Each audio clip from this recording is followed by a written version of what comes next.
Welcome back, everybody. Here we all are in the Valley of Vertigo. Squidly! It's one of your people. We're in the Valley of Vertigo with I Was a Teenage Exocolonist, which I don't think I said last time. I'm Chris Hudson, also known as Linespace. This is note-taking. So happy to have you join us. A curious Ricky blocks your path. It's acting strange. It keeps scurrying up trees and hanging upside down to get a different angle to look at you, then dropping down when you try to pass underneath. It may be small, but it's at least attempting to be intimidating. That's so cute. That's such a precious threat to display. It's not interested in your pet Ricky, it's interested in you. Even Squidly Peterson looks unsure and hides between your legs. Bravery challenge, approach it. Also, that perception at 99. Love it. 5, 5, 5. Guess this isn't a red challenge. 5, 5, 5, 5, 5. Oh my lord. Okay, I'm beginning to learn that we have a number of fives in our deck that are all red, and it's great. I love being able to not worry about the challenges like that. The Ricky runs up your leg. It's a giant spider thing, and it's got weird tentacles. Get it off! The urge to dance around and shake it off is almost uncontrollable, but you manage to keep your cool. The Ricky tastes you with its tentacle feeler legs, but doesn't look interested in causing you harm. It pokes at your backpack trying to get in, then gives up and scurries off. But what? Why? What? Okay! Well, at least nothing bad happened. You come across a cluster of mushrooms. Are they edible? There's only one way to find out. Well, there are a few ways if you're not a coward. It's a biology challenge. We have one biology. Let's see what happens doing a challenge that we're not statted for. 63 is the goal. Okay, card becomes mental. That's kind of difficult. We should still be able to do this okay. This one won't be able to do what it wants to until the third round just because of where this is placed. I put this here, that actually gives me a two flush there. I think I just... No, I think I'll just throw the 5 in. Okay, so we're not doing badly. Put that there. Oh, that actually stays. Oh, that's actually super neat. I like that a lot. Which then means I can do that and this. It's a win, but it's not a super win. No, that doesn't help.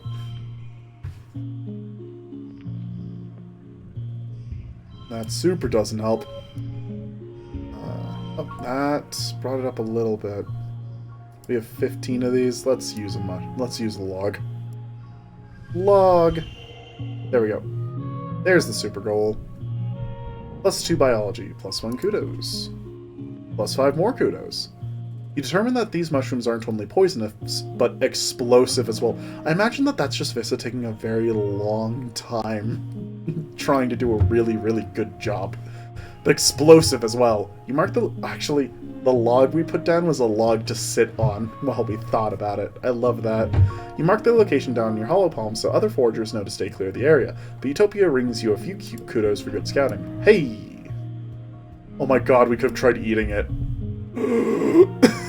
A line of termite-like insects cross the path here. Curious, you follow them to their destination, a massive sponge-like hive of crawling bugs, writhing with life. The bugs are tending to larvae nestled in the holes of the sponge, feeding on the rich royal jelly that oozes from the hive.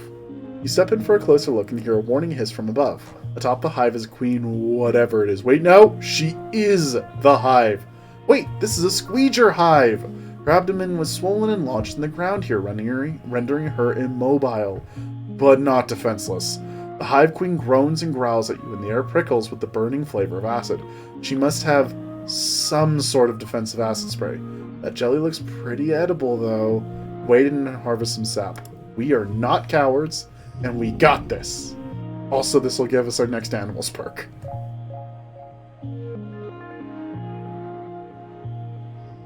Okay. Cards with gems are wilds. Oh my god, really? So that's Okay, that's... well, that's a heck of a thing. I think I just go with that there. I've got 2 cards with gems here. Don't think I want to start playing them out just yet. 4, 4, 4. Oh no. Like this.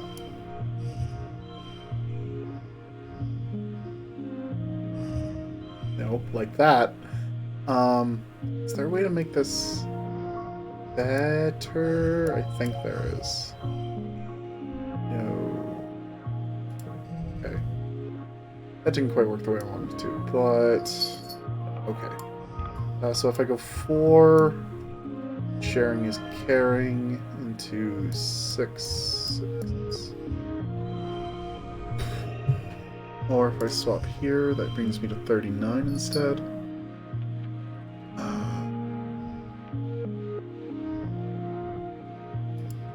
Okay, this was a really difficult challenge though, so can't be upset that we might have to use some of these logs to get the super goal. Oh, jeez. Okay. That takes a lot more work than I thought it would. Wow. Okay. Huh. Probably should have given up on the super win there, but I was curious. Huh, okay. Milking the Squeeger. 6 with a gem. Worth. Super worth. +5 stress, +5 kudos, +1 colony food, +2 animals. Extra gear slot perk. You get in there and squeeze out some jelly from one of the hives. Hive queens in many holes, somehow managing not to get sprayed too badly by your acid. Some lands on your arm and the back of your hand, sizzles briefly, but you keep your calm long enough to escape with your bounty. Oh my god, this perk looks so good. Yes! Gear. So now, along with Squidly, we can also have the Plascalder on. Or,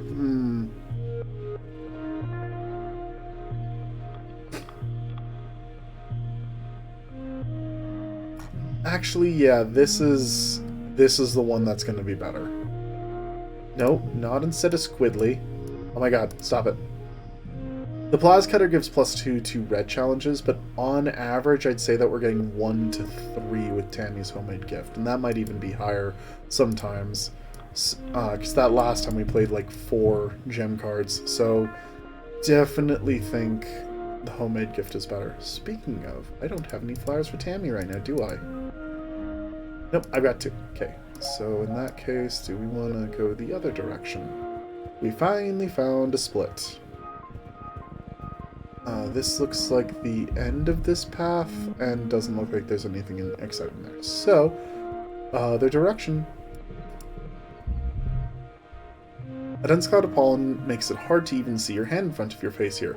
It's a good thing you have a helmet with a filter. It's not perfect though, and it doesn't help visibility. Be patient and look carefully. Yes, please. The pollen clouds eventually shift, giving you glimpses of something obstructing the path. It looks like a snap bladder, an infamous... Oh, by the way, the animals perk giving you an extra slot is perfect because the fact that you need an extra slot for your pet!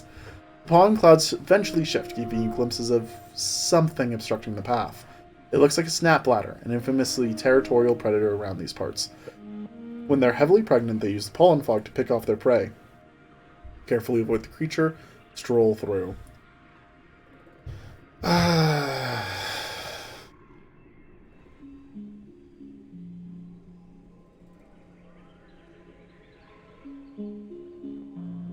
Do I want to pick a fight is essentially the question.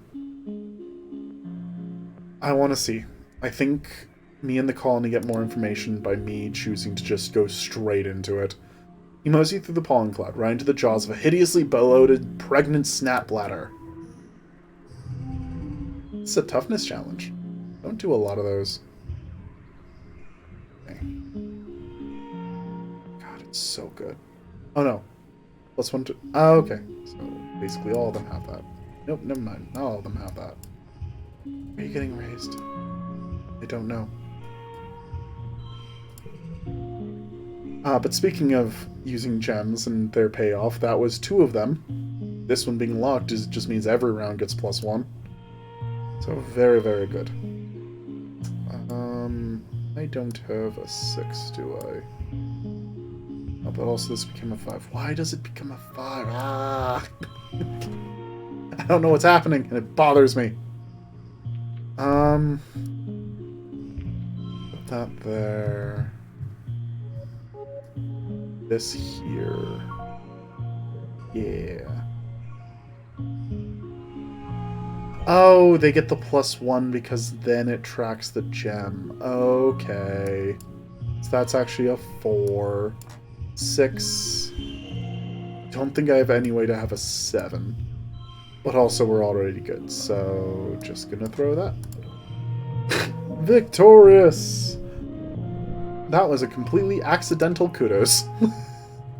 It's a close one. You detangle yourself from its snickety-snackety bits and run. To grab it to follow you, the snap ladder roars in annoyance. Turn back to dispatch it. Smells worse inside. -2 to red challenges. I want to, but no. That card is potentially bad enough for us that I don't think it's a good plan. Although I guess it's a 4-out worth. You come across another Squeecher hive, an intensely gravid hive queen, her hundreds of wiggling grubs rooted here just like any other tree. This one seems calm. You're able to approach close enough to smell the sweet tang of her royal jelly. Watch quietly, sneak up and harvest honey. Sneak up and harvest honey! More food for the colony! And again, we have a locked gem card, so that's going to be very good. Let's get the 3 of a kind. 6, 6, and 6. Or, yeah, let's save the gem card, because next round we can play this. Go here, here. That is a strong card. Oh, that is counting as a 9. That's a 10. Or it's 43 versus 43. Okay, they're both the same. Meh. +3 animals. +5 kudos, +1 colony food. Man, we're getting a lot of kudos coming out this way. The calm hive queen has only a rudimentary danger sense. Squeeger hives can be very defensive when they sense their danger to their young, but so long as you don't set off the workers of the larva, you're free to walk right up to her. Gently avoid hurting any of the babies as you scrape her copious honey into a collector. And I'm glad that I chose to decided to stop the last episode where I did, because you can end up losing so much time out in the wild. So up there I know I get a flower. Wait, can I just... Yeah, I can just snag the flower from there. Yeah. This flower too. Sure. Come down this way. An absolutely enormous tree forms part of the path here. Its roots cut natural stairs into the path, and its magnificent canopy of large flat leaves completely blocks out the sky. Not to maybe this extent, but man, that reminds me of living up in Alaska. They arch overhead, almost to the ground on the other side. Walking under it is like going through a tunnel. The tunnel is dark and gloomy, unseasonably cool, and filled with the whispering of leaves. You get the sense that something is aware of your presence. Climb it up needs bravery 20 or higher, or whisper back. I'm too curious not to whisper back. Okay. +2 bonus to pairs. Okay. So 6, 6. Wait, that's not 6 and 6, that's 6 and 7. Which means I can go 3, 7, 7 actually.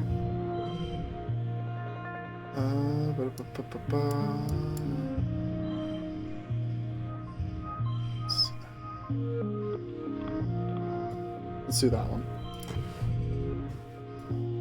Thinking so hard. Brain explode. That does get the reduction, okay. I don't need to worry too much. Swap those two, put that there, yeah! Got kudos reasonably easily, actually. A nearby leaf unfurls and offers you 2 large, hard nuts. You feel a sense of peace and cooperation wash over you, like you and the tree have an understanding. Eat one, plant the other, eat them both, bring them both back to Utopia. I want to plant one, but we're going to take them back to Utopia. You are a forager, after all. Utopia can figure out what to do with these. Please plant one. The tree wants us to plant one, please. Like, it's a really basic thing about pollination. That's why acorns fall. That's why,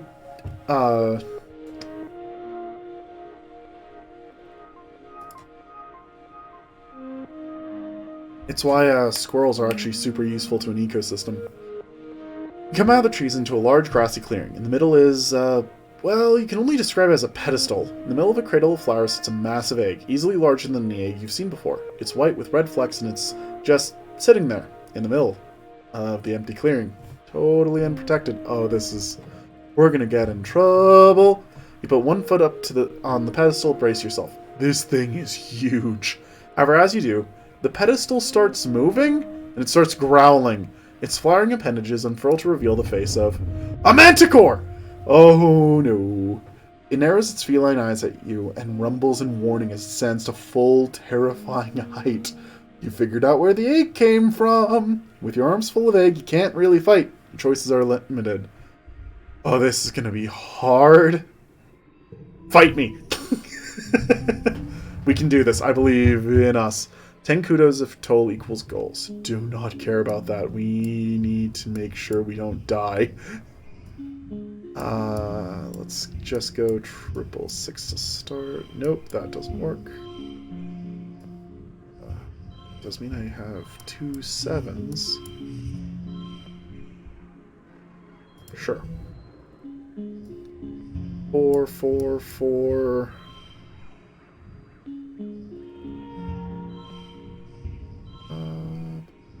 Let's just use Cal Strength there.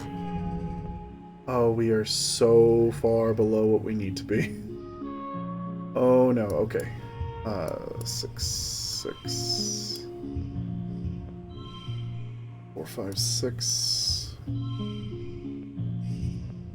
At least do that. Oh my god, I can't believe it. We actually got there. Okay, yeah, sure. Let's just take it. Take it and run. You're equipped with only your utility plas cutter, but the manticore is hesitant to really attack you for fear of harming its egg. It's clearly furious with you, but you keep the egg between you and the manticore, and eventually, by sheer dedication, manage to injure the creature enough that it decides to give up on its egg. It slinks back into the fog, grumbling mournfully. We're not the good guy here, but we won. We got the Xeno egg, 10 kudos, and +1 colony food. The egg's pretty addled from the fight. If it was going to hatch before, it certainly won't now. You get a shit ton of kudos for it, though, and it's super tasty. Wow. Oh, me personally, the human being Chris who's playing this game does not feel good about taking that egg. Oh, didn't mean to click on that first. You find a trippet, a large, tasty, plant? Kind of. You've heard it's sort of like an animal, too. Like a lot of creatures on Vertumna, it kind of defies classification. Whatever it is, it's huge. It's practically taller than you are. Harvest some stalks. You start breaking off the freshest and youngest looking shoots. The plant shudders. Analyze that shudder. Alright, +2 bonus to straights gun. Oh, they thought that was with the number, never mind. That's also incorrect. There we go. We can get there eventually. 5, 5, 5, 5, 3, 4. Some of our hands are slightly less impressive than others, and that's okay.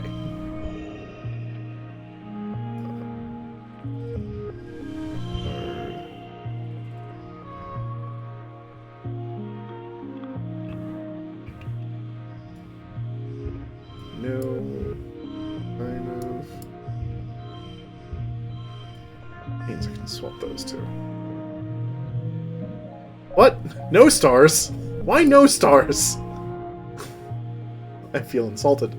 Yeah, this plant is alive and sentient, like an animal. It is definitely not happy that you're ripping its limbs off. It's hard to tell if it's in pain, really, but you'd say discomfort at least. All the same, we need the food. It keeps shuddering. You hear a low, long whistle and realize it's coming out of the trippet's holes, like a very quiet bagpipe slowly contracting. It's either dying or calling for help. +1 colony food, 5 more kudos. It's a large enough trippet that you're able to completely fill your basket before even touching the tender innermost meat. The trippet is looking kind of bare, but you're sure it will grow more stalks. Make a note on your map of where it is, but oddly, you never find it again. Weird. We have things to give Cal. Okay, first, pick up the egg. Second, another Ricky. Your path is blocked by a massive 8-legged xenofauna, something between a spider and a squid and a bear. It's in a rage, grunting furiously and bashing itself against trees and rocks at random. You duck and hide as it glares in your direction, its breath heaving and dozens of eyes gleaming with madness. Same soft pink and purple you recognize from the multi-legged Ricky that live in this area, but so much larger. Could this be a related species? Its gaze drops from you to your pet freaky Squidly, Feederson, who chitters and runs up to it, waving its grasping tentacles. The gigantic creature huffs and leans down to sniff it, its rage gone. Let the creature sniff your pet, watch it, fight it, sing to it.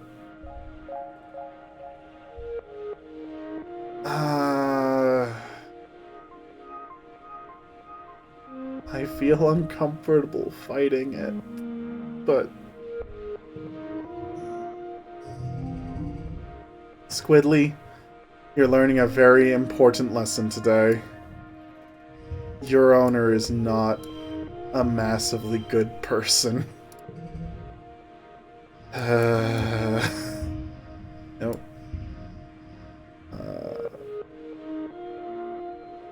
4 into... If I go 5, 7...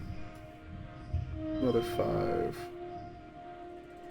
That's another 5. I want to just bump these two.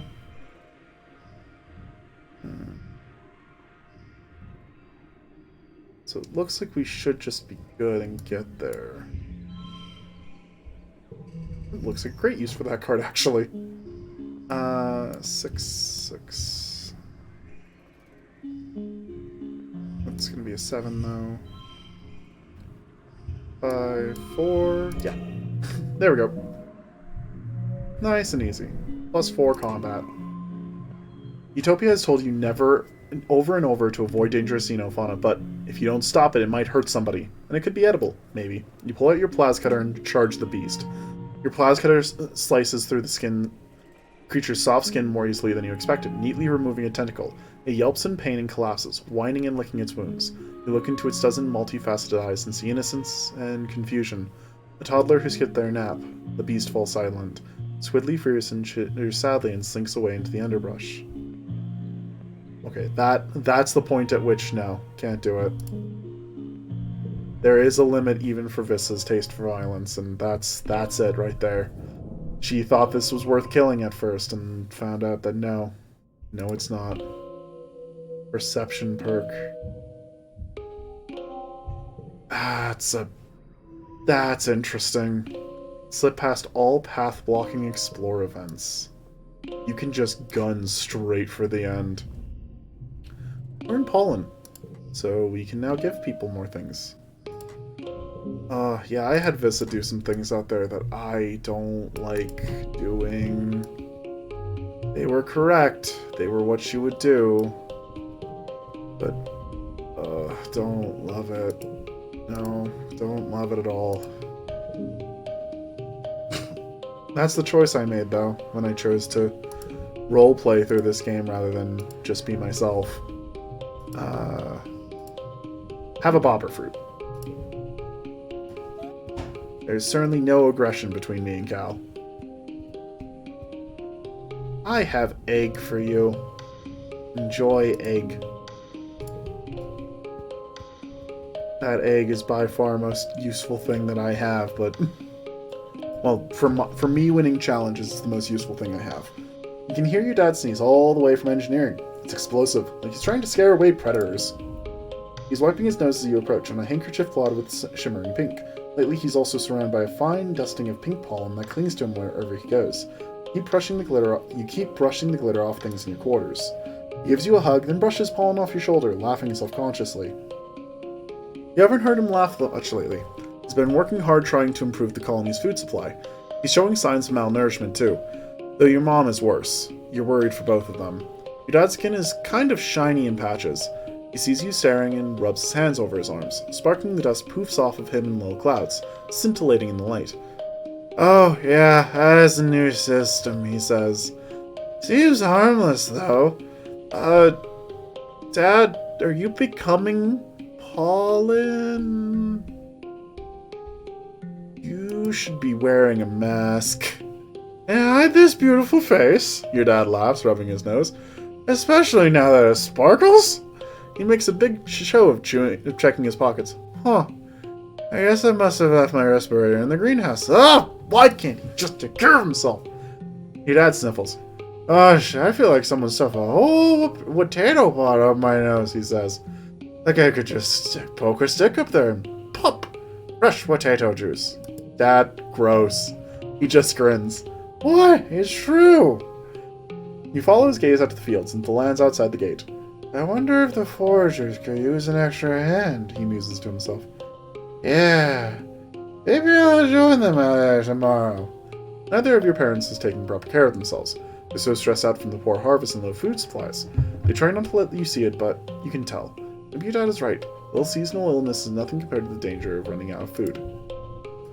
But we helped. We helped the food. How bad is it? Oh. Very bad. Very, very bad. Oh hey, it actually tells us when the Vertumnalius Festival is going to happen. We're probably going to go out in the first month of Dust just to basically burn all of our stress before Vertumnalia. Oh man. Okay, well we need to go relax again. What's our buff? Enlightened. You've been enlightened by mastering a skill. +1 to all mental skill increases for 3 months. Oh! Neat. Combat's gonna be the next one.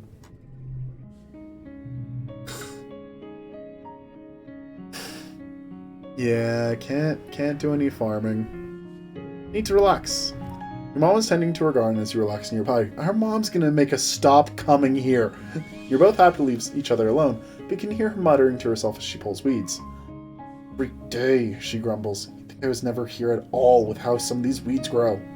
I thought that bringing only nice plants would mean we wouldn't have to weed as much, but these Vertumnan plants, they're unstoppable. She pulls hard in one weed, which turns out to be a huge creeping vine that yanks out a few flowers. I just want one place on this planet that's ours! Let's go help her pull weeds. That's very much so what we would do. Get down there and help your mom pull weeds for the better part of the afternoon. It's surprisingly hard work. By the end, your back and shoulders are aching and the palms of your hands are on fire. Your mom dumps a huge armful of weeds into a wheelbarrow. These go all the way to the edge of the colony, she says wearily.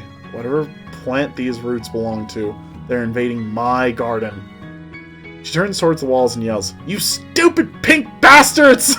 Stay out where you belong! As somebody who routinely helps his mom in her garden, I feel this. I feel this deeply. I like gem cards. I like cards that aren't stuck to one color. You're at lunch with your parents. Sliced soy cakes and watery broth again. Great! When they put down their cutlery and look at each other, then you. Vissa, your mom says, there's something we should tell you. We've tried to shelter you from some things, but we think you should know why we've been working so hard in geoponics. There's a meeting after lunch and I want you to come with us. Okay, this is clearly a serious time. Let's go. You follow your parents to the council room. Mars is also tagged along and you take a seat near them as your mom and aunt and stand to address the council. After Uticott officially calls the meeting, she gestures to your mom. I'm not going to mince words, your mom says firmly. All of our efforts to increase food production in geoponics have failed, especially given the failure of the pixie beans. The destruction of the fields during the last attack put the nail in our coffin. By the end of the year, the colony will run out of food. The rest of the council murmurs in concern. You and Mars exchange horrified looks. You've been doom-saying about our food supply for 2 years, Flulu. Rhett questions. Do you mean to say we're past the point of no return? The mother nods grimly. I'm afraid so. Even with rationing, without securing a Vertumnan food source, our supplies will run out by wet season. She gestures to Anne, whose face is grave. Anne and I have gone over the supplies and come up with food plans. We've crunched the numbers. Your mom sighs and spreads her hands. I'm sorry. Geoponics should have been producing better by now. We should have been able to wean ourselves off of soy rations. During wormhole transit, when we lost geoponics in the hull breach... She sighs again. I know I've said so many times, but our crops just don't grow here. We needed those algae tanks. We needed the microbial soil from Earth. I don't know what we told her. Everything, adults grip everything. It's not my mom's fault. It's not my mom's fault. It's not. The survival of the colony shouldn't rest on one person's shoulders. It's not fair. She's been working harder than anyone. She did everything she could. The council mumbles agreement. You decide they probably never really blamed her or your dad. The only holdout is Mars, who crosses her arms and grumbles that it's clearly a problem with the leadership. So what do we do now? Instance asks. Starving to death isn't an option. No, it isn't, your mom replies. We need to secure a food source this year before our rations run out. Working double shifts in geoponics, but it's not enough. We need more people planting, tending, turning the soil. We need more hands. I can pull back the surveyors and focus on foraging native plants, Utopia offers. Even the young folks can help. If they've proven themselves around the survey equipment, I'll send out a holo message later. Hey, I can do that. Gain status starving.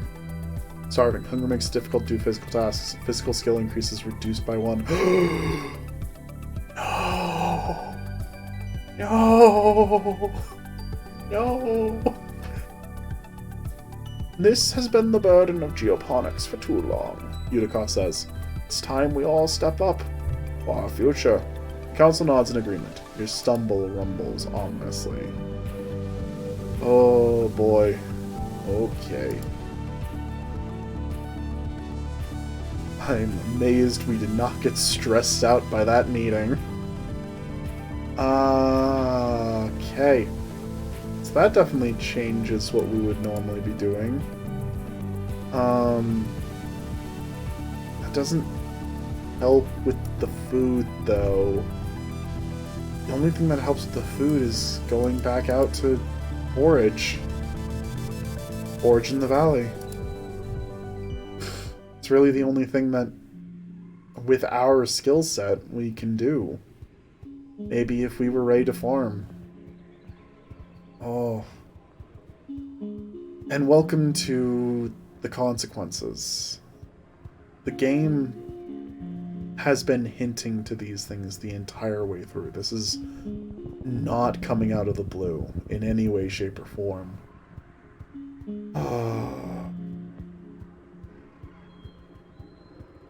Man, it's rough, though. This is definitely an entire episode of being out in the field. You spent some time working in geoponics, so you know your way around a plant or two. Walking through this area, you know something different about it. The bare ground feels bouncy, like a trampoline, and the plants all look weirdly stunted. Not a lot can stifle nature here, so it's honestly a little weird that there's no grasses or mosses growing here. Notice the unusual biodiversity. No, we're not smart enough for that. Notice the strange spongy soil. That's a perception check. We can do that. You peer down at this oddly bouncy ground. It's pink and fleshy and... Wait, is it even ground? You kneel and take a closer look. More like a dense moss or coral, maybe.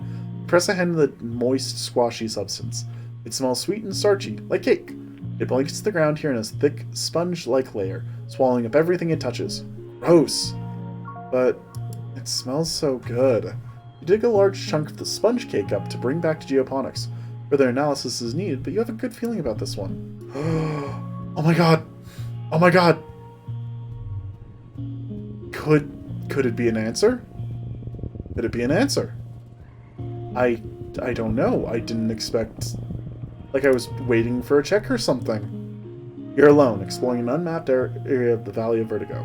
The pollen is thick here and your air filter is overworked. A warning light has been flashing orange for the last 10 minutes. But there are plants here that you've never seen before. Flowers with intense rainbow hues and strange lumps of fungal matter which pulse as if they're breathing. You cut some samples. Utopia will totally give you extra kudos for these. The pollen is especially thick up ahead, deep fuchsia and shimmering with color. Everything here seems to dance with tiny flecks of reflected light. It's kind of magical. Press forward. You push forward into the suffocating pink fog. It's so thick you can only see a few meters ahead. You follow the glimmering towards where it's densest. You come upon a glade filled with what seem to be strange topiaries. They loom out of the glimmering fog, each in the shape of an animal. They're all formed from the same spongy, glittering pink substance and dotted with finger-length fungal growths. You're so distracted you almost fall into a large hole in the center of the glade. Check for danger. You've seen plant-like animals before. Are these topiaries actually predators, waiting for you to get close? Watch them carefully from the edge of the glade. They're completely still, not breathing. There are no life signs. Good. Your fire suit beeps a warning. Inspect the topiaries. Take a sample. Look into the hole. Take a sample. +1 shimmer cure. As you bend down to take a sample, you realize the dense, shining haze coming from the topiaries. The fog is seeping out of holes at the end of each fungal growth. You bake off a few of the growths into a collection vial. Remember helping Tang for extra credit in biology class. She said that the shimmer, the seasonal illness that affects your dad and pollen, is some kind of colonizing fungal growth. Could this be related? Your envirosuit beeps a louder warning. I guess we're gonna find out just how vulnerable we are to the shimmer. Look into the hole. At the bottom of the hole is a cave. It slopes down gradually towards the cave floor, only about 4 meters below, and disappears underground. You aren't sure how far the cave continues past that point. It's dark down there, obviously, but not silent. There's some kind of strange rhythmic whirring coming from farther inside the cave. You hold up your palm and shine your hollow palm's light.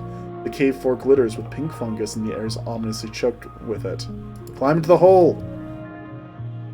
My virus is just going to explode. You make your way down the gentle slope towards the cave. If this is about the shimmer, though, I'm worried about my dad. We need to try and help. The thick shimmering pollen makes it hard to see further than your hand. You see 3 glowing vats set into the floor like neon hot tubs, and an old-fashioned mechanical interface set into the cave wall. The reflecting glow from the vats flickers on the cave ceiling, ghost-like and beautiful. You feel a strong urge to take off your mask and stay a while. Oh no. Oh no. Okay. That's what my dad keeps feeling. I think we need to leave. We need to leave and come back after we tell somebody about this. We leave for now. As you turn to leave, your filter light begins flashing red and an alarm sounds inside your helmet. You realize with horror that you've been in the dense pollen too long. You start sneezing as the sparkling dust seeps into your breathing mask. It feels like tiny knives in your sinuses and a heavy choking pain in your lungs. You lurch back towards the checkpoint, barely able to breathe. Your helmet is so clogged that you don't think air is getting in at all. You can see it clearly, as if seeing a vision. If you take your mask off, surely you'll be able to breathe better. Something in your terrified brain clings to this idea. You just take off your mask and breathe in the pollen. You'll be fine. Everything will be fine. No, my dad is not fine. No, don't go gently into that pink night. You're hyperventilating. You can't get enough oxygen through your clogged filter. Darkness closes in from the edges of your vision until you're seeing the world as if through a long tunnel. As you near the checkpoint, Utopia runs out to help you. You instinctively turn back, unthinking, wanting to return to the fog, to those strange statues, collapse in her arms. Several days later you wake, escaping the shimmer glade. Ugh. Well, we have the kudos to get rid of that at least. You don't remember much, just a great choking heaviness in your lungs, and the world swallowing you up and closing over your head. You have snippets of conscious thought from the last few days, but it's hard to tell if it was a dream or not. -5, holy crap. Gain status injured. What in the world? Injured, there we go. You're injured and should rest. Physical skill increases reduced by 1, heal by relaxing. Oh my god. It feels like you had a fever once, hot and sticky, achy all over, like you've been boiled alive. You're still terribly weak and there's a pain in your chest like someone has been sitting on it. It takes all of your energy just to breathe.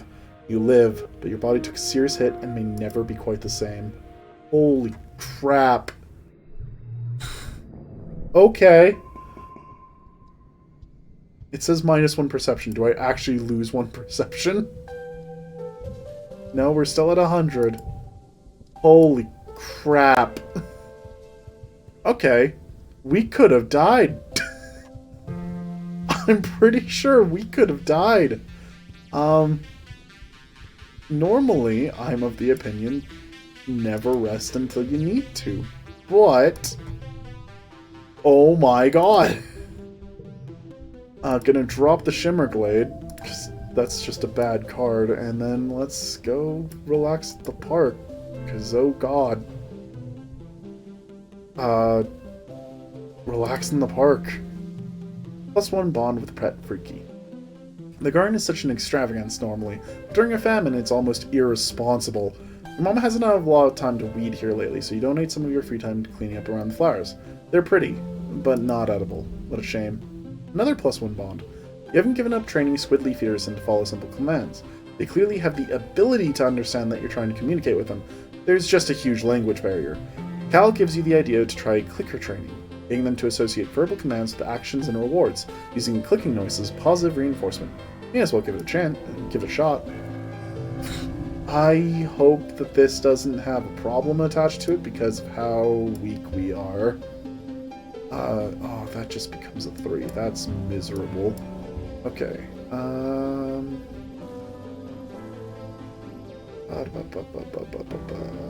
If it's gonna just become a 3, let's just throw that up there. But next to this...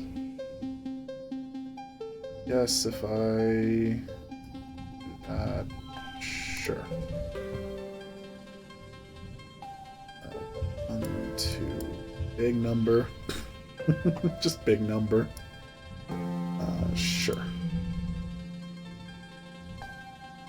It does get a little bit easier when I stop worrying as much.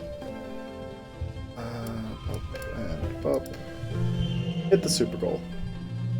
+1 to animals.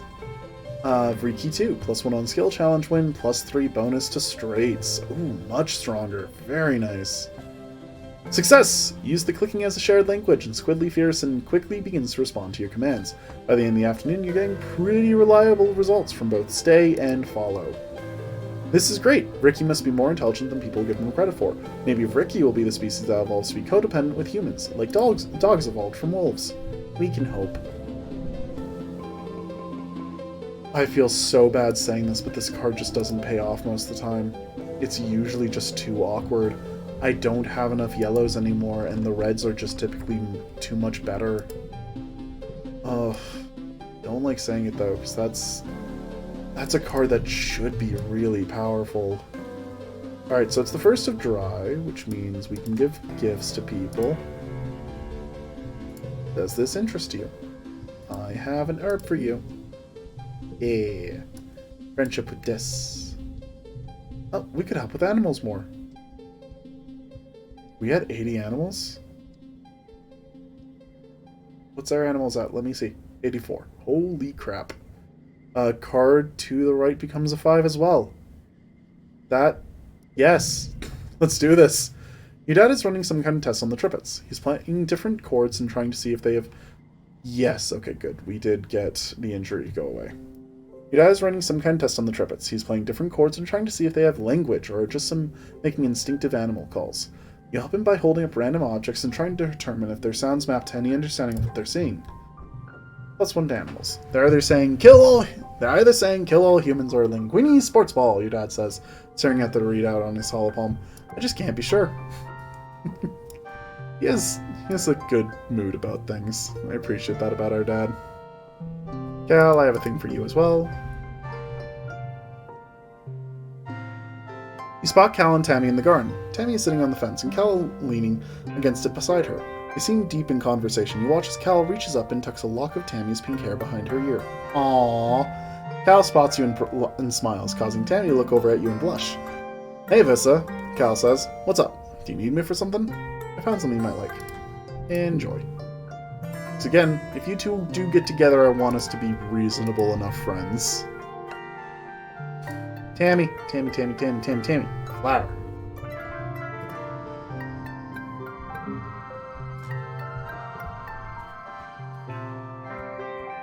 Okay, nothing to pick up this month. Here, I got something for you. Egg. Okay, now hear me out here. I know it didn't end well last time, but we're going outside again. This is a genuine thing for me. Like,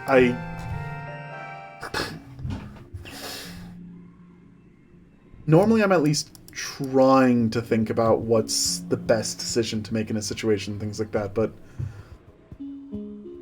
our parents are in bad shape. Our dad is potentially dying from the glimmer, and our mom is stressed beyond compare, trying to keep the colony from starving to death.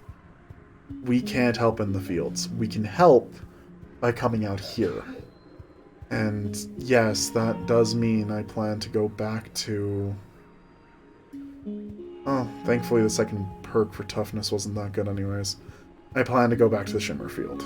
The Shimmer Cave, whatever we want to call it. If it lets me back in, I plan to go back in. Because... gotta try to do something. It says it's just a flag. Keep exploring, okay. So, no, can't do anything with the Shimmer this time. You've come across a veritable feast of berry bushes. Spiky, fierce-looking bushes with glistening red berries. They look delicious. Research them first. Let's see if we can't get biology challenge cleared. Looks doable. 5, 4, 4.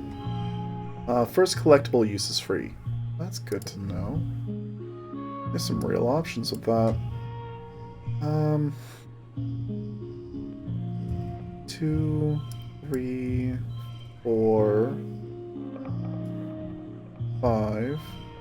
You get that +3 to straights, yeah.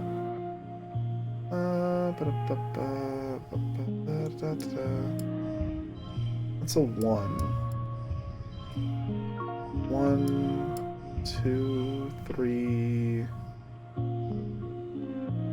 Yeah, no, I can't do any better than I had been. So 3, 4, 5. And I don't have a natural sex. But if we log... no, log is +2. I just want a +1. No, we'll leave it. Wait for next round, see if there's something better to do. 7. Right. Not the right kind of challenge for that.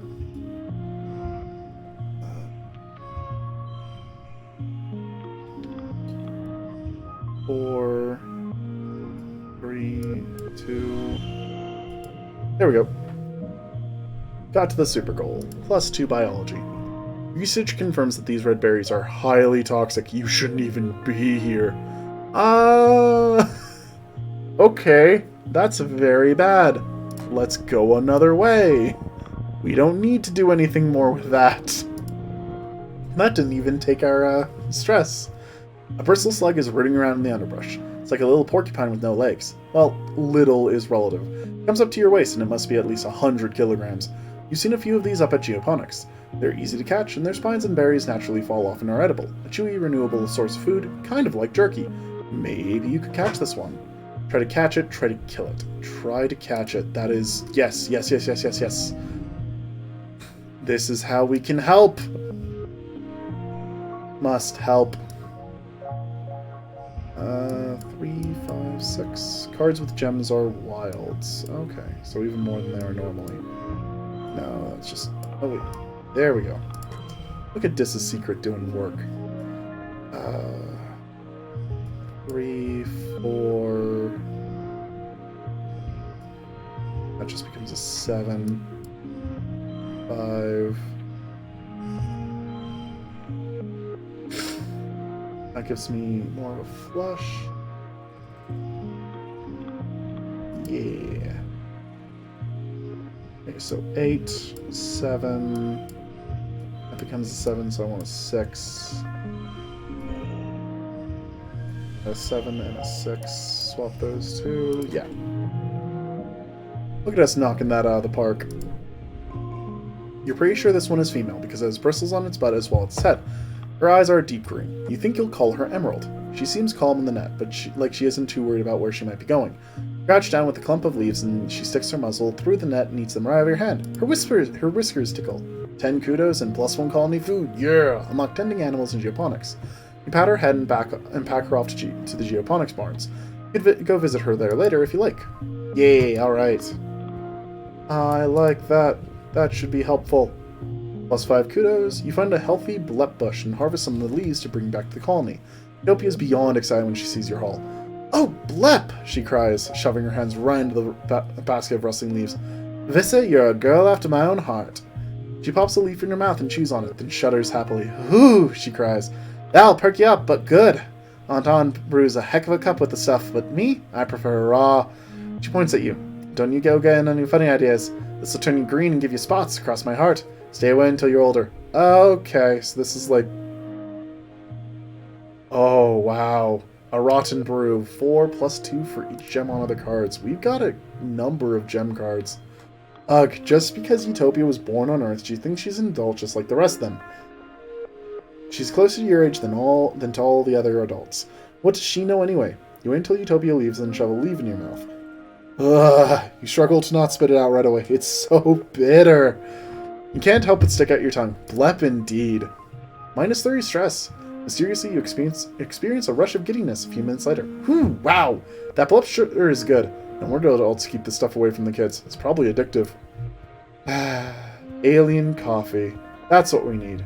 Alien coffee. Alright, now to try and double back and find what do you think we've missed.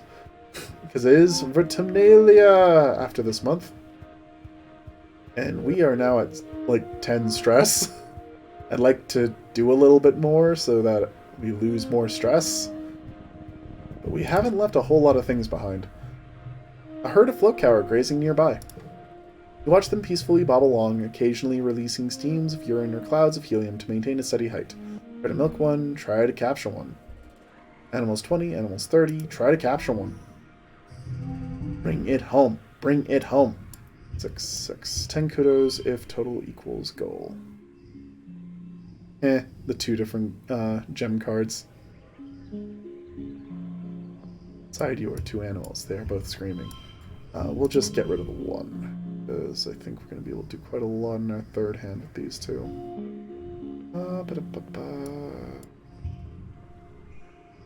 6, 5, 4... Or we just do that. Oh my god. Just a line of 6s. That's enough to get us the super goal? Okay. Fantastic. Plus 2 animals. We're at 89. Lassoing a float cow. Not necessarily my favorite card, but we'll take it. Eventually you pick out one young female that looks underfed and moves more slowly than the others.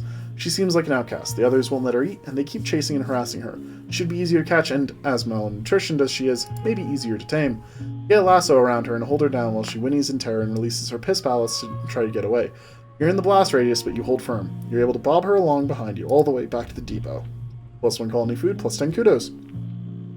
Well, howdy, Utopia says when you bring the float cow in. What do we have here? Why, you're a real cowgirl, Vissa. I'm a mite jealous. She inspects the tired float cow. She's looking a little under the weather, Utopia proclaims. Here's hoping we can nurse her back to health back on the ranch. I'll take her back myself. You can come see her anytime in geoponics. Alright. We got ourselves 2 new animals to come back home and domesticate. Oh, that's a big good. I think that's everything, though. I don't think we're going to get anything else done this month, so Vertumnalia is not going to take as much stress off as it could, but that's okay. Go home. Yes, go home. And look, more perception in biology. Don't need the perception, but we're at 16 biology, actually. It's time for Vertumnalia, the yearly midsummer celebration when the colony gives thanks for its good fortune. Well, it would be, but as you file into the main square, you can't help but notice that the feast table is nearly empty. What Anne lacked in resources, she made up with care. The dishes are lovingly plated. Soy cakes glisten, steam rises from buns stiffed with mince, and there are great pitchers of vegetable broth rendered out from even the most inedible food scraps. There's a neat stack of sugar cubes for dessert. Whole sugar, what a luxury! An underwhelming feast, that'll be the highlight. Governor Eudicott's welcoming speech this year is short. Her frail body trembles. She welcomes you all to Vertumnalia with a dry, whispery voice, then asks to be helped off stage. Like all of you, she has been feeling the effects of the famine. Everyone clears away the chairs for the annual competition. Which one do you participate in this year? Yeah, we finally don't have enough creativity for talent show. But, bought pentathlon, you better believe! Com always adds something new every year, but no one's really at their best given the rationing. Running around sweating in the hot sun seems like a luxury nobody can afford, even you energetic kids. The spectators wave fans listlessly as Com introduces the addition this year will be thumb wrestling. Last 30 seconds against Com or get a time penalty. Nem's face falls. No fair, she exclaims. Calm's the ship-wide thumb wrestling champion. He talks about it all the time. He's the worst. Calm just shrugs and blows his whistle for you to get into position. That's a very cute, simple way of adding something without making it miserable. Calm, you are appreciated. +2 bonus to pairs. Okay. Well, this particular time, I think we're just going to get the straight with the bonus from Ricky. This turns the thing next to it into a 5. Not quite the effect I would have liked. Live with it. 4, 5, 6. This is also a 6. Pairs do get bonuses, so nah, we should save that for next time. Or I could go...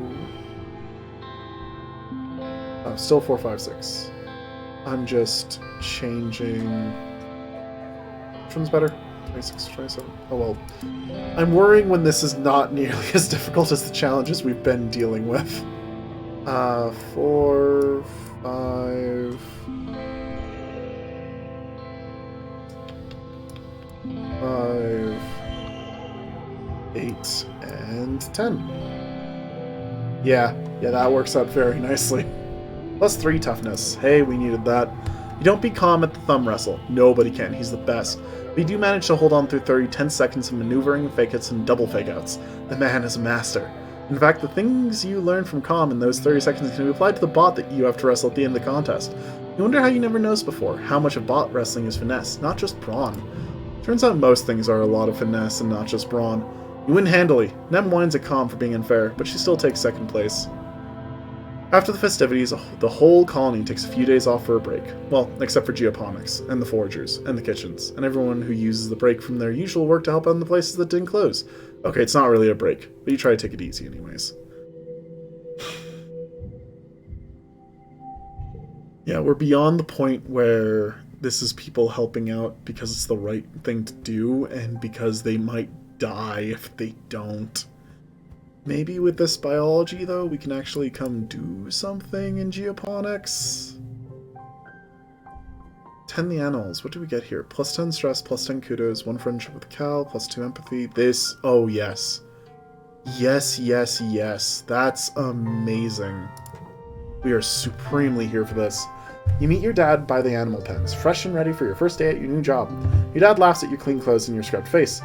Oh, Pumpkin, I'm sorry to tell you that you're a little overdressed for the position, he chuckles. You're gonna get dirtier and all heck today. Go on, put on these overalls and let's get to work. You change and follow your dad to the float cow pens. He rubs their noses, points out their names.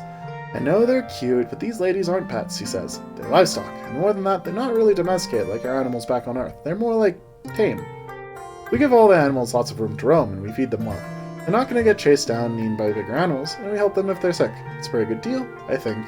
But they're still pretty wild, he says. You gotta be careful with them. He leans his elbows on the fence.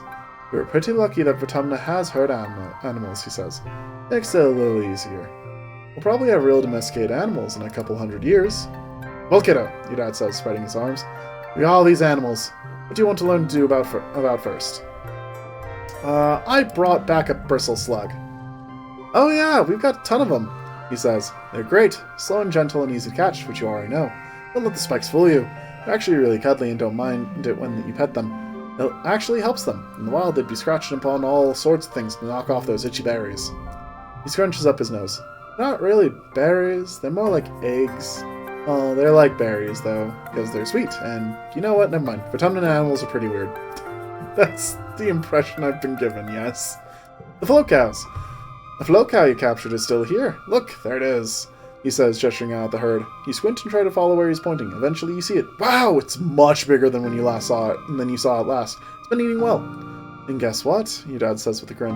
It was pregnant. See all those little floaties? Our first babies. He smiles as you watch the float calves bob alongside their mother. That's a good sign. We figured out that if we keep feeding them what they've been eating during pollen, they'll keep making milk year-round, he continues proudly. It makes them heavy enough that they don't float away. Otherwise, we'd have to keep them on leads, like balloons. That's a really good... that's a great adaptation for your herd animals. Your dad takes you to the rows of crates where the soft, squishy sugar bugs are all clumped up together in the moist muck. These guys are pretty cool, he says, picking one up, and it perfectly fits in his palm. They're a colony, just like us, and if you tickle them, you get... He brushes his finger along the top of the sugar bug, and a little jet of gooey stuff comes out. Sugar bug syrup, he says. Pretty neat, right? A good way to, get some sugar. No joke, we thought these guys were just plants for the first couple years, your dad says. We transplanted them from the wild into the greenhouses, but I guess that was just part of their life cycle, because it turns out they're sentient and can move around and stuff. No one asked me about what I've done to Trippets. We moved them out of the greenhouses into the barns, but we don't really treat them differently. They still mostly just sit there. I definitely think we should eat animal stuff. Great, your dad says, clapping you on the back. That's the kind of energy I want to see around here. We need someone to muck out the float cow stables. They might float, but their poop sure doesn't. He hands you a shovel. Have fun. Poop landing on you from above. Sounds awful. The worst, actually. No, that will not bring up to what I want it to be. No. Okay. Okay, testing on animals is a little bit more awkward of a card than I gave it credit for. +6 animals, let's go! +22 kudos too, wow. Yeah, that'll get us to our finishing, and that'll get us to max animals really easily. Double check that there's nothing to pick up. Although we really don't need to anymore. We're certainly picking up enough collectibles when we're out and about. But still, I like double checking the colony just in case. Let's go help more animals. There's a lot of pressure to slaughter more animals to boost the colony's food supplies, but there's just as much counter pressure to not, both on moral grounds and because an animal can only be slaughtered for meat once. It's a better long-term strategy to keep them around for the food they produce naturally, but everyone is so hungry. Yeah, it's not an easy time. And this hand is not an easy time. Jesus, okay. That's kind of miserable, honestly. But we can make it work. Do. Yeah, we're just not going to get the big win here. Maybe like this, it gets better. Hey, so it did. Okay, we'll take it. And that maxes out our animals. Not to mention gives us quite a number of kudos to work with. New perk. Upgrade pet cards via relaxing in the park. Have to assume that just means that we can now get to level 3. Which, I'm excited about. Okay, nobody has anything special? Then, hey, guess what? We're gonna keep helping, because we need to. This is one of the best ways that Vissa can help the colony. You're working with the bristle slugs this week. There's a whole herd of the slug seal porcupine beasts, lumbering through the fields and rubbing against their scratching posts. You can walk right up to them, and they don't mind at all. You empty the berry catching buckets and sort through the berries, picking out loose stones and planting any that have sprouted. Those ones that will grow into bristle slugs too one day. It's wet season, and they're all fully bristled, so sometimes you have to separate out anyone who gets too territorial. Even when they're cranky, they're still pretty docile. You spend some time playing with the cute bristle slug you found while foraging. Emerald! She's looking bright-eyed and happy. Hey, we found Emerald again. Come back from lunch one day to find the door to the pen wide open. Whoops! You must have forgotten to lock it. Good thing bristle slugs don't tend to roam. You do a head count. 15, 16, 17... You seem to be short one bristle slug. At least it's not Emerald.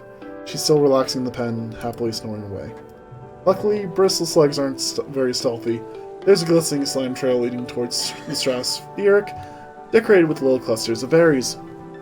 You lock the gate and set off along the trail to find your wayward bristle slug. That's a 30 animals check, actually, plus 10 kudos. You easily find the bristle slug. It's gotten itself wedged between two panels, scritching back and forth in the most perfect scratching situation possible. Aww. You laugh and fill your shirt with the berries like a bowl, then gently nudge it back towards the herd. It's slow going, but eventually everyone's back together again. Good work, Rancher. That's precious. 6. No. 6.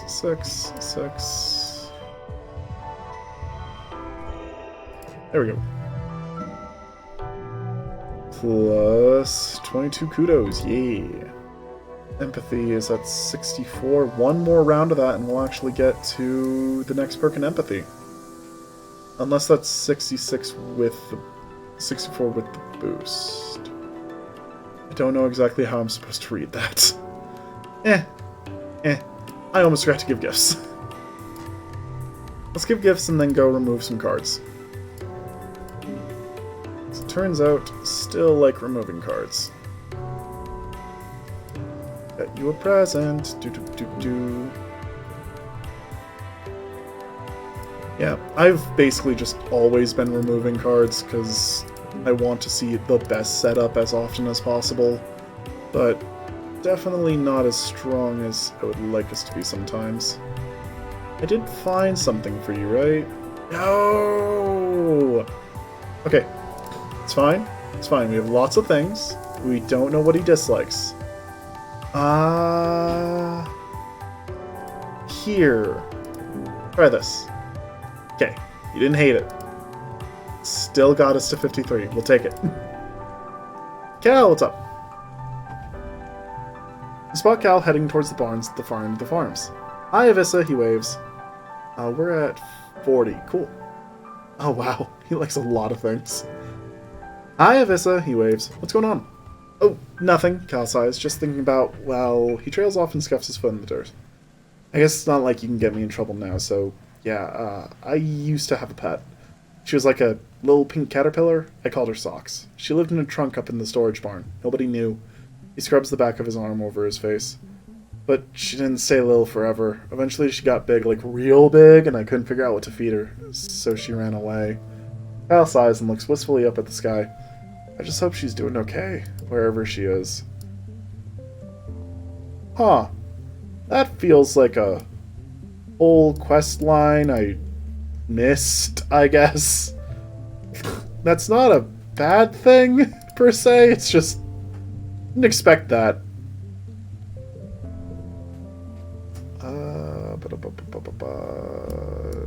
Amy got her flower, right? Yes. Okay.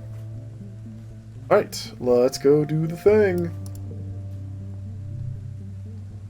Animals.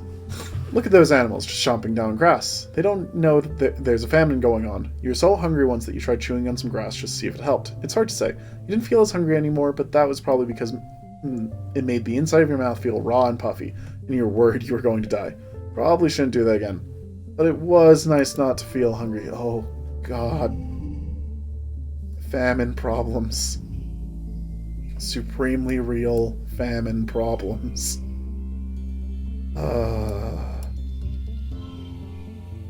Oh, wow. Did not notice that. Oh, alright, it's super goal. Sure. Alrighty. Okay, so that is with the +5. So we're actually 5 away from filling that out. Okay. Okay. Man, okay. I actually have this tightness in my chest from the stress of not feeling like I'm doing enough, like I'm not helping enough. That's... oh, that's a weird feeling to have.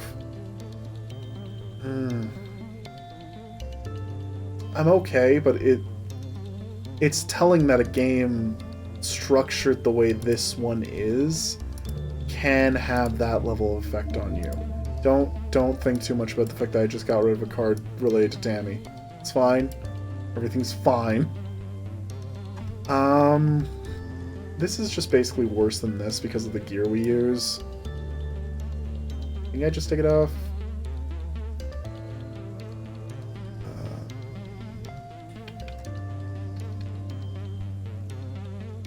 No, let's get rid of this. No, distraction even has its uses sometimes in challenges. Yeah, I'm just gonna get rid of this as secret.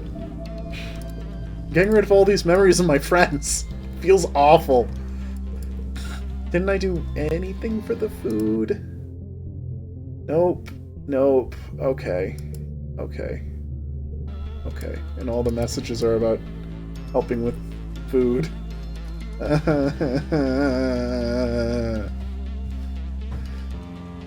Our combat's at 95. would like to get that to 100 before glow. But also we can just get it there with glow, so yeah, let's just do another tending.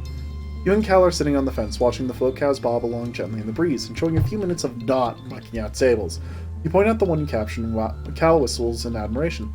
That's so cool, he says. They're so huge! How did you do it? Daring and violence, which is, yep, telling a violent tale, or as gently as possible, telling a gentle tale. I don't want either of these cards! Fine, daring and violent. And yes, that would make Cal not like us as much. You tell the story as dramatically as possible, describing the way you wrestled the float cow to the ground and tied it up, dragging it through the brush behind the expedition's vehicle. As Cal listens, his frown deepens. How could you do that, he chides. They're such peaceful creatures. I'll bet all you had to do is show it a little kindness and it would have come on its own.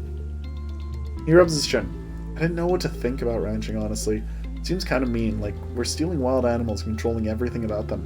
When they can eat, where they can go, even when they can have babies. It just feels rude.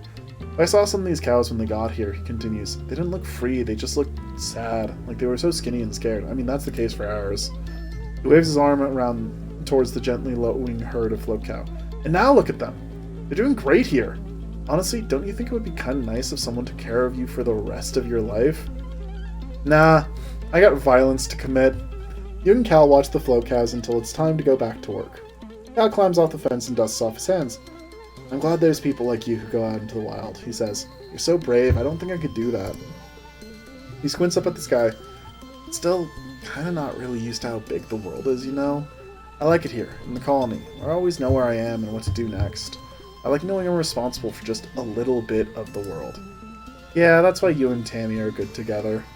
He smiles. You know, like these cows. If I can make their life better, well, I think that's a pretty good life for me too. That's a good way to look at this, Cal. 7. First collectible use is free. That gives me an 8, which means I can swap that to give me a straight. No, I need a 5 for that. That's just another 6. Is it better to... Why am I worrying? I already hit Super Goal. And then I got rid of Super Goal. Let's fix that. There we go.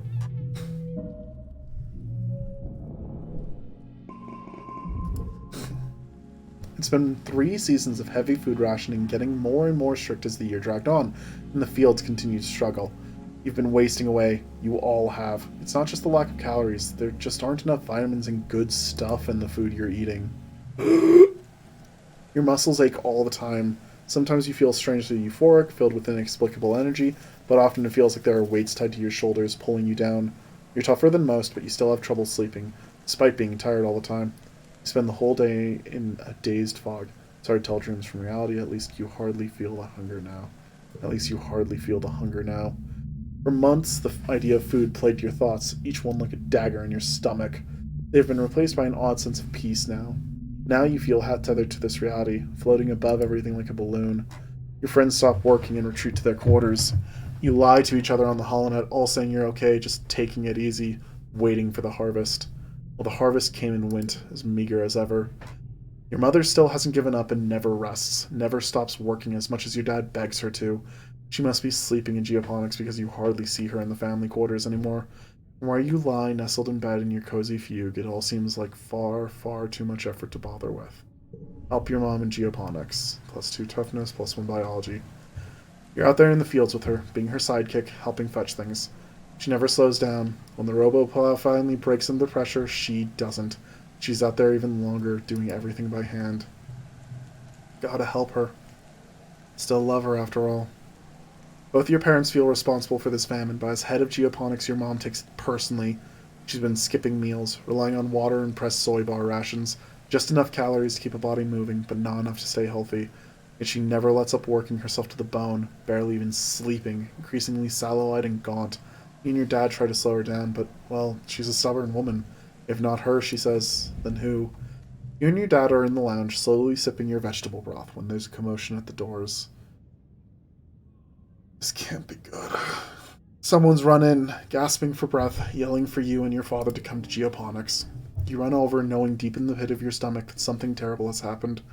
When you see the face of the agriculturalists, your mom's people, you know that feeling is real. Your dad sees her body first. He lets out a cry like something you've never heard before. A deep, unimaginable pain dragged up from the darkest parts of where fear lives. Fuck, this gang gets real. Your dad falls to his knees beside the frail body of your mother. He pulls her into his arms and sobs, wretched and agonized. You don't even know what to think. Your mom always seemed larger than her body, but seeing her now, there's nothing there, just a fragile shell. They tell you she didn't even cry out. She just went to her knees and then laid down in the dirt. That's it. In mourning. Good God. All skills reduced by 1 for 3 months, and some jobs and actions can't be performed. Yeah, that's... Holy crap. She's gone. Your mother's body is taken to the incinerator room, and that night the colony gathers to pay their respects. Do you join them? No. No, this is when Vissa's miserable side of herself comes out. You hear from the others that the funeral service was beautiful. It's like how you used to do it in space. Your mother's body was placed in the colony recycler, and her remains will be used to nourish the fields. Even in death, she gives the land. Your dad, the new head of geoponics, encourages you to take some time off to process your grief. What do? Get back to work. Those words are exactly why. Your mom wouldn't want you to be weak. She toiled too hard for you to sit around feeling sorry for yourself while there was work to be done. A few days after the funeral, surveyors return with an unexpected bounty from the Valley of Vertigo. It's enough to survive for another month. Till the new year, maybe, if you keep rationing. The colony will continue to limp along, but without your mother. Now, of course, here in Glow, we're not going to be able to do anything anyways. We just don't have... We're too stressed. This scratches the back of his neck. Sorry about your mom, he says. It was a super hard ass, but she was kind of okay if you didn't have to be around her, I guess. I respect that you're trying, Dis. I respect that you're trying. Nem picks at her facial scales. Can't believe your mom's gone, she says. It was like super tough. So much cooler than my mom. Let's not compare, Nem.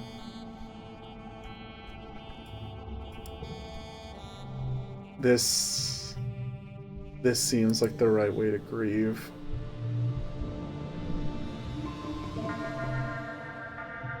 The roar wakes you. It would wake the dead. It shakes the walls, rumbles through the ship's hull, and makes your heart skip a beat. You're paralyzed by a sudden clench of fear in your gut.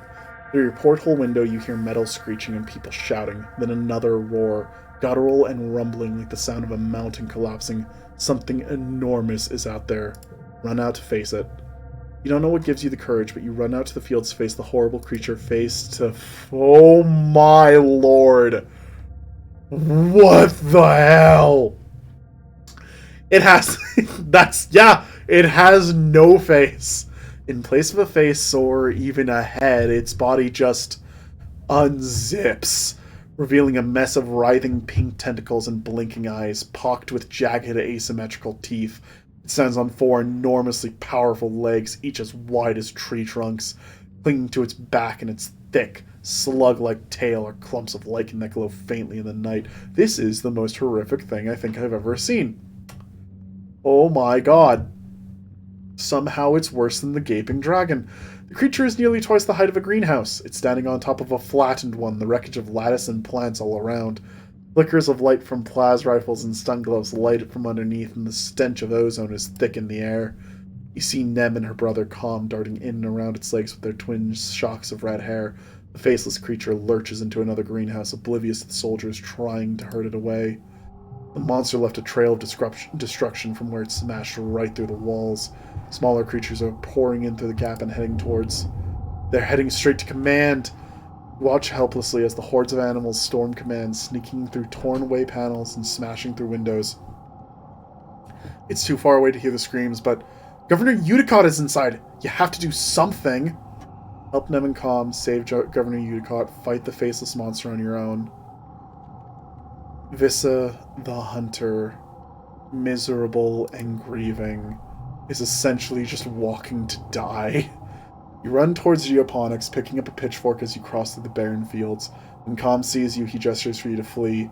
Get out of here, Vissa! He says. You're gonna get yourself killed! You grip your pitchfork in defiance. You're sick of being told to hide like a child. You want to fight. Charge. This is a mistake. Do. This is a mistake. Do.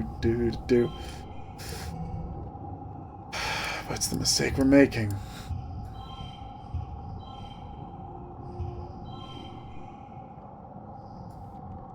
Because grief ain't pretty.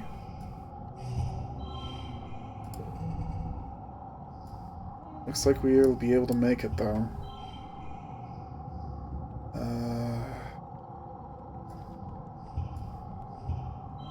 That is 7. 6.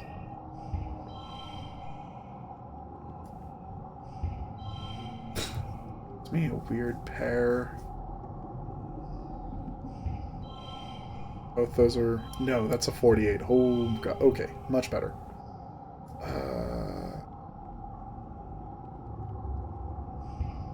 Okay. Let's do that. There we go. Used a red Xeno egg for a change, but I knew it would get us there. And this is not a fight we can lose. The Faceless whips its tentacles around, slapping the ground, knocking into people, picking them up and throwing their helpless bodies like dolls, only be crushed under its massive, trunk-like feet. Oh, God. Fields are littered with bodies of the fallen. Sweat stings your eyes, but you somehow stay on your feet. You're not entirely certain how you manage it, but somehow you get on top of it, clambering up its thick tail with your pitchfork in one hand. Its skin is leathery and smooth, radiating a sickly heat. Defenders shout as they see you climb into its massive tentacles. You ready your pitchfork and thrust into its horrible craw. The Faceless roars, rearing back on its hind legs and flailing its tentacles around in an attempt to throw you off. Keep a hold of it as it kicks and bucks under you, trampling the defense squad underfoot. The defense's blind breaks and the Faceless takes off at a gallop towards the Stratospheric. With a roar that shakes your very molecules, it loses its balance for the last time and falls onto the ship. Metal screams as the ship buckles and gives way. Whole pieces of the quarters wing shear off as your home opens like a tin can, spilling its contents into the square. The strato lurches, then collapses under the creature's weight. You slide down from its corpse and run back to the fields, where wails of grief begin to join the whimpers of the dying. Your stomach sinks as you see Nem bent over the body of her brother Calm. His body is bent in an unnatural angle, his eyes open and his face frozen in a sort of stupefied terror. He looks unreal, like a wax mannequin. He's just gone, like that. Nem lets out a primal scream of pain and holds him to her chest, rocking back and forth among the carnage. You accomplish the impossible, but at what cost? Council calls an all-colony meeting to face the aftermath of the attack. In the oppressive gloom of Glow, you gather near engineering with the other survivors, some of the few buildings still standing. The corpse of the Faceless still sits in the caved-in wreckage of the Stratospheric, spilling its flaccid pink tentacles from its horrible zipper-toothed maw. It's almost beginning to sink. They call you a hero for killing it. Defeated a Faceless, +6 if this has the highest value. That's a 14. Holy crap. But not everyone sees it that way.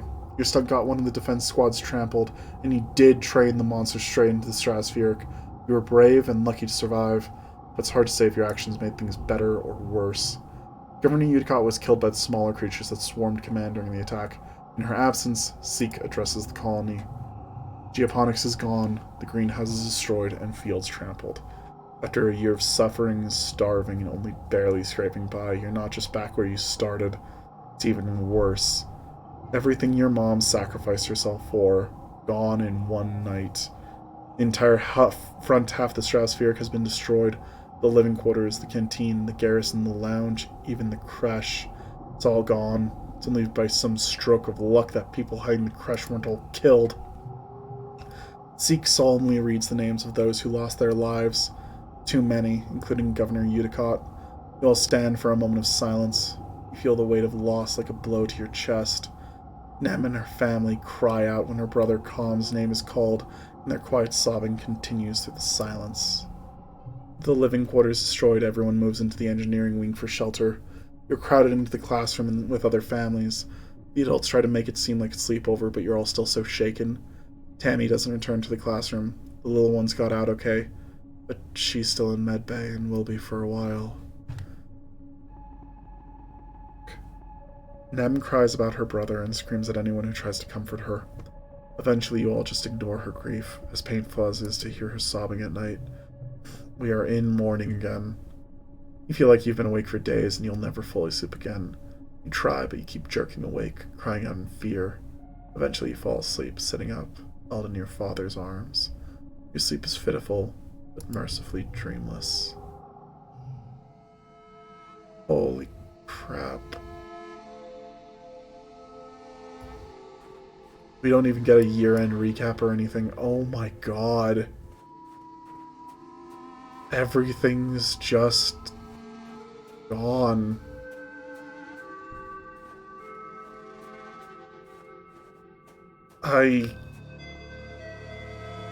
Good lord. We killed it, and we saved nobody. Oh.